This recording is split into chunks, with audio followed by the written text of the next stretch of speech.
Hello and welcome to the Kids Heaven Public School online classes. Today, my dear grade 9 students, we will look at the exercises of our story, The Happy Prince. We studied about the story yesterday. This is about the statue of the Happy Prince and the small bird, that is the swallow. So dear students, कल हमने story पढ़ी थी कि जो statue होता है happy Prince का, वो एक बहुत सुंदर स्टेचू होता है जिसकी आंखें जो हैं उनमें तो सफायर्स थे, मतलब नीलम का पत्थर था, ओके, जिसे नीलम कहते हैं, सफायर। और उसकी जो स्वॉर्ड थी उसके हिल्ट पर, मतलब जो स्वॉर्ड थी तलवार, उसके हैंडल पर एक रूबी पत्थर था। रूबी एक लाल रंग का पत्थर है जो बहुत चमकदार है, ओके। सो वो एक स्टेचू बन चुका है, मतलब वो मर चुका है, लेकिन वो उस स्वेलो से बात करता है, एक छोटी सी चिड़िया जो आके वहां पर रुकती है रात में, एंड वो उसकी मदद से जो उसके शहर के गरीब लोग हैं उन तक वो कीमती पत्थर भी पहुंचवाता है।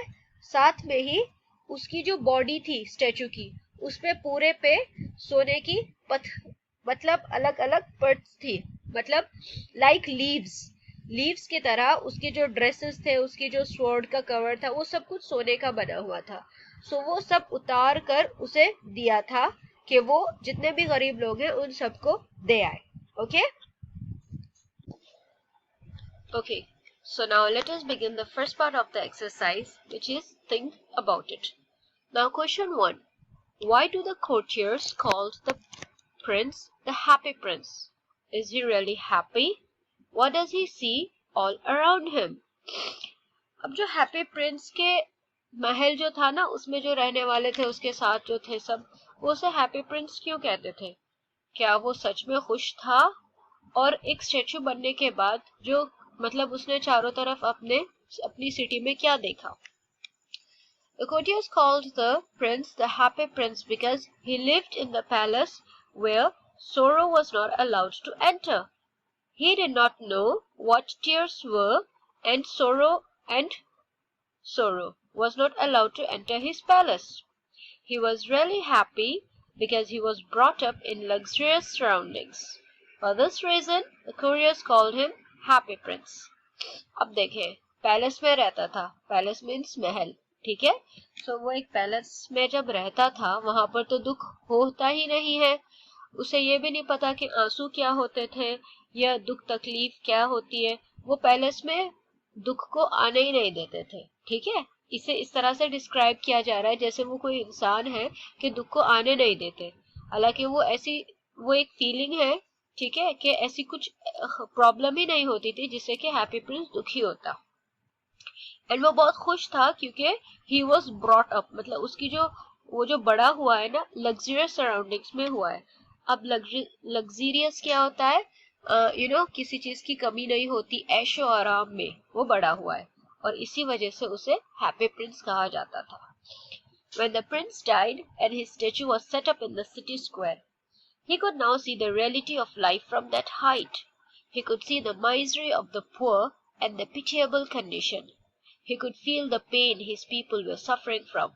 All this left him no happier. अब जब वो स्टेचू बन गया और उसे वहां खड़ा कर दिया इतनी ऊंचाई पे, अब वहां से उसने लाइफ की हकीकत देखी, ठीक है, रियलिटी देखी उसने कि उसके जो वहां पर लोग थे, उस सिटी के जो लोग थे, वो कितने गरीब थे, कितने परेशान थे, उन पे तरस आने लगा था, उसे उनका दर्द तक महसूस होने लगा था। और इस सब के बाद हैप्पी प्रिंस हैप्पी नहीं रहा, okay. Let's look at question 2. Why does the happy prince send a ruby for the seamstress?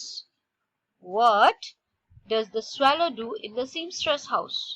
अब हैप्पी प्रिंस जो है सीमस्ट्रेस के लिए अपनी जो है हिल्ट पे से रूबी भेजता है। तो वो क्यों भेजता है वो पत्थर? एंड जब स्वैलो सीमस्ट्रेस के घर में जाती है तो वो वहां जाके क्या करती है?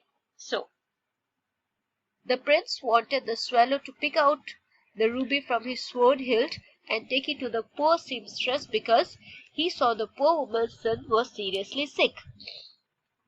अब प्रिंस जो है वो चाहता था कि जो स्वैलो थी, वो पक्षी जो थी, वो उसकी हिल्ट में से वो रूबी पत्थर निकाले एंड जाके उस सीमस्ट्रेस को दे आए, क्योंकि उसने ये देखा हैप्पी प्रिंस ने कि वो जो औरत थी ना गरीब थी और उसका बेटा बहुत बीमार था.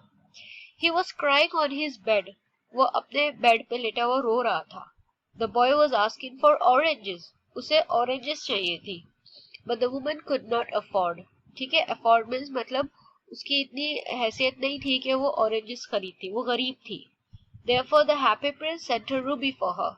The swallow put the ruby on a table and fanned the boy's forehead with its wing.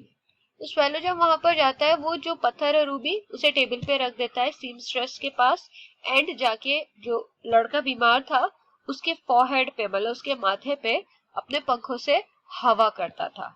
ठीक है. Okay, question 3. From whom does the prince For whom does the prince send the sapphires and why? अब हमने story में देखा था कि statue की आंखों पे 2 सफायर्स थे, दोनों आंखों में एक एक सफायर. सो ये जो सफायर्स थे वो उसने किसको भिजवाए थे? ठीक है. The prince sends one sapphire for a playwright and the other to a poor match girl. अब 2 लोग थे, एक तो प्लेराइट था जो प्लेज लिखता था, लेकिन वो इतना गरीब था और उसे ठंड लग रही थी और उसके पास पैसे नहीं थे कि वो लकड़ी खरीदता, आग जलाता, गर्माहट होती एंड वो किसी तरह बैठ के लिखकर मतलब बैठे एंड वो प्ले पूरा करे. और एक छोटी सी लड़की थी जिसकी जो मैच बॉक्स थी वो गटर में गिर के गीली हो गई. अब वो रो रही थी कि उसके फादर उसे मारेंगे. The happy prince saw a young playwright. He was leaning over a desk covered with papers. His hair was brown and crisp, and his lips were red. He had large and dreamy eyes. He was trying to finish a play for the theatre, but he was feeling cold as there was no firewood, and hunger made him faint, so he could not finish the play. अब ये है वो young playwright, मतलब जो writer था, जो pledge लिखता था. वो अपनी टेबल पे जो है था उस पे पेपर्स थे एंड वो उसी पे झुका हुआ था. ठीक है. एंड उसके जो बाल थे ब्राउन कलर के थे, उसके जो होठ थे वो रेड हो रहे थे. अब उसकी जो आंखें थी बड़ी बड़ी थी और उनमें बहुत सपने थे. अब वो एक प्ले लिख रहा था. ठीक है. लेकिन उसे बहुत सर्दी लग रही थी, ठंड हो रही थी और लकड़ी नहीं थी जलाने के लिए, और भूख इतनी लग रही थी उसे कि वो बेहोश ही हो गया था, इसलिए वो प्ले खत्म नहीं कर पाया. तो हैप्पी प्रिंस उसके लिए एक सफायर भेजता है जिसे वो बेचकर लकड़ी खरीद लेगा, खाना खरीद लेगा और उसके बाद प्ले पूरा कर लेगा. The happy prince also saw a poor match girl. The match girl was weeping after she accidentally throws her matches into a drain. She was afraid that her parents would beat her. The happy prince helped both the playwright and the poor girl by sending them the sapphires. अब happy Prince ने वो छोटी सी लड़की भी देखी थी, गरीब थी, वो रो रही थी क्योंकि उसकी जो मैचेस थी एक्सीडेंटली गलती से थ्रोज मतलब ठीक है वो गलती से उसने फेंक दी थी एक ड्रेन में. ड्रेन होता है नाला. एंड वो डर रही थी. अफ्रेड मीन्स डरना, कि उसके पेरेंट्स उसे मारेंगे. बीट, BEAT मीन्स मारना या पीटना. सो हैप्पी प्रिंस ने प्लेराइट को एंड पुअर गर्ल को सफायर्स भेजे थे उनकी हेल्प करने के लिए. Now let's look at question number 4. What does the swallow see when it flies over the city? So जब swallow जो है पूरी सिटी पे जब एक चक्कर लगाता है, अपनी उड़ान लेता है, तो वो क्या क्या देखता है? When the swallow flies over the city, it sees the rich enjoying in their houses while beggars begging at their gates. The swallow even sees 2 little wretched boys lying in each other's arms to keep themselves warm. In this way, the swallow sees the stark contrast between prosperity and poverty. अब जब swallow उड़ के जाता है पूरे शहर पे, वो देखता है कि जो अमीर लोग हैं वो तो अपने घरों में खुशियों में एंजॉय कर रहे हैं. ठीक है. और जो गरीब हैं, भिखारी हैं, वो उनके गेट्स पर बैठे हुए भीख मांग रहे हैं.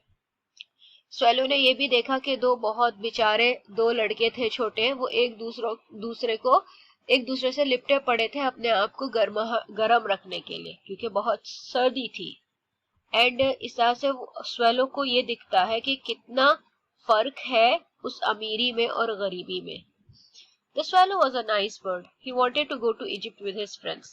At first, when he rests between the feet of the happy prince, he had no feeling of helping others. अब देखिए स्वैलो के बारे में 2-4 लाइनें हैं. स्वैलो जो है वो एक बहुत अच्छी पक्षी थी. ठीक है. वो इजिप्ट जाना चाहता था विद हिज फ्रेंड्स. स्टार्टिंग में जो है, शुरू में जब वो आता है स्टेचू के पास और उसके फीट में उतर के बैठ जाता है, ठीक है, उसकी कोई फीलिंग नहीं थी कि वो किसी की हेल्प कर सकता है. His quality becomes obvious when we notice tears in his eyes on seeing the happy prince hurt again. अब हमें ये उसकी खूबी तब दिखाई देती है जब उसकी आंखों में आंसू आ जाते हैं ये देख के कि जो हैप्पी प्रिंस है उसका दिल कितना दुख रहा था, ये देख के कि उसके शहर के लोग कितने गरीब हैं, परेशान हैं. He discharges his duty with full loyalty and obedience. When he starts living with the prince, he becomes more sympathetic towards others. He has a deep sense of service. He helps the seamstress by bringing her a ruby and fanned the sick boy with his wings. He helps the playwright and the match girl too. अब देखें, जो swallow है उसे जो भी हुक्म देता था हैप्पी प्रिंस, उसने बहुत अच्छे से, ईमानदारी से, ठीक है, कहना मानकर वो पूरा करता है. वो सीमस्ट्रेस के पास जाता है, उसे रूबी देके आता है, ठीक है, वहां उसकी टेबल पे रखाता है, प्ले राइट की मदद करता है और जो छोटी सी लड़की थी उसकी भी. He rejected his idea to go to Egypt when the happy prince became blind. In the end, he died and fell down at his feet. यहाँ तक कि स्वेलो को हमने देखा है स्टार्टिंग से कह रहा था कि उसे इजिप्ट जाना है, लेकिन उसने अपना वो प्लान भी बदल दिया, ठीक है, अपना वो आइडिया कैंसिल कर दिया जब उसने ये देखा कि हैप्पी प्रिंस अंधा हो गया. ठीक है, हैप्पी प्रिंस अंधा कैसे हुआ? देखो, 2 सफायर्स थी ना दोनों आंखों में, वो दोनों उसने दान कर दी थी, लोगों को दे दिए थे ताकि उनकी हेल्प हो जाए, इसलिए वो अंधा हो गया था. और आखिर में जो हमारा स्वेलो था वो मर जाता है एंड वही उसके कदमों में गिर जाता है. ओके